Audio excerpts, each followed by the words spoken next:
আসসালামু আলাইকুম, কৃষিজ চ্যানেলে আপনাদেরকে স্বাগতম। আজকে আমি মূলত কথা বলবো ভিয়েতনামি মালটার বৈশিষ্ট্য সম্পর্কে। তো চলুন জানা যাক। আসলে ভিয়েতনামি মালটাটা হচ্ছে এটি একটি 12 মাসি জাত। হ্যাঁ, আপনারা দেখতে পাচ্ছেন এই আমাদের এটা দ্বিতীয়বারের মালটা। হ্যাঁ, প্রথমবার এটা আমরা অলরেডি এই গাছ থেকে আমরা হারভেস্ট শেষ করে ফেলছি। পরের গাছে আছে, আপনাদেরকে দেখাবো। তো এটার বৈশিষ্ট্যগুলো হচ্ছে যে এটা কিন্তু দেখেন সারা বছরই হয়ে থাকে এবং এই গাছটা লাগানোর 2 বছর পর থেকে কিন্তু এটা ফলন দিয়ে থাকে। আবার এই যে মালটাটা অন্যান্য মালটার তুলনায় কিন্তু এটা অনেক বেশি ফলন হয়। আপনারা দেখতে পাচ্ছেন একটা থোকাতে 5টা করে মালটা। বাকি অন্যান্য মালটা কিন্তু এরকম থোকা আসে না। এই ভিয়েতনামি এইটাই কিন্তু থোকা থোকা মালটা হয়ে থাকে এবং এই মালটাটা হচ্ছে অন্যান্য মালটার তুলনায় কিন্তু সাইজে অনেক বড় হয় এবং এর রসের পরিমাণও কিন্তু অনেক বেশি। আর আরেকটা যদি বলি, এই মালটাটার হচ্ছে চামড়াটা বা এর উপরের আঁশটা চামড়াটা কিন্তু অন্যান্য মালটার তুলনায় একটু মোটা হয়ে থাকে। ঠিক আছে, এই হচ্ছে এর বৈশিষ্ট্যগুলো। তো পরবর্তীতে আমি যেটা দেখাতে চাচ্ছি, এই যে এখানে আসুন সামনে দেখি। এই যে দেখতে পাচ্ছেন আমাদের যে মালটাগুলো আমরা হারভেস্ট করতেছি, এই যে হালকা হলুদ কালার আসছে। আমি যদি আপনাকে একটা দেখাই, আপনারা কোন সময় এই মালটা হারভেস্ট করবেন। এই যে দেখেন এই মালটাটা হালকা কিন্তু হলুদ কালার এসেছে। হ্যাঁ, এখন কিন্তু এটা হারভেস্টিং টাইম শুরু হয়েছে।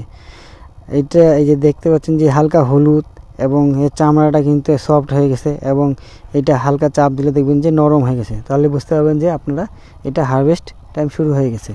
তো এইটা সময়টা হচ্ছে অক্টোবরের 10 তারিখের পর থেকে আপনারা চাইলে হারভেস্ট করতে পারেন। তাহলে দেখবেন যে এর মিষ্টতা এবং এর রস, প্রচুর পরিমাণে রসও আছে এবং মিষ্টতা আগের থেকে অনেক বেড়ে গেছে।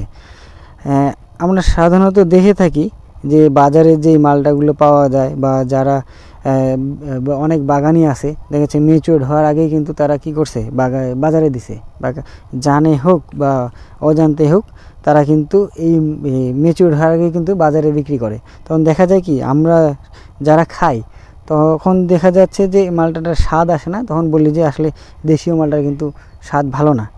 তো আমি এই কারণেই বলতেছি, আপনারা যখন পরিপক্ক হবে এবং ম্যাচিউরড সময় ভালো মতো ম্যাচিউরড হবে তখনই এটা হারভেস্ট করবেন। তাহলে যারা মালটা খাবে তারাও বলবে যে না, আমাদের দেশীয় মালটা স্বাদ অনেক ভালো এবং রসও প্রচুর, মিষ্টিও ভালো। হ্যাঁ, তো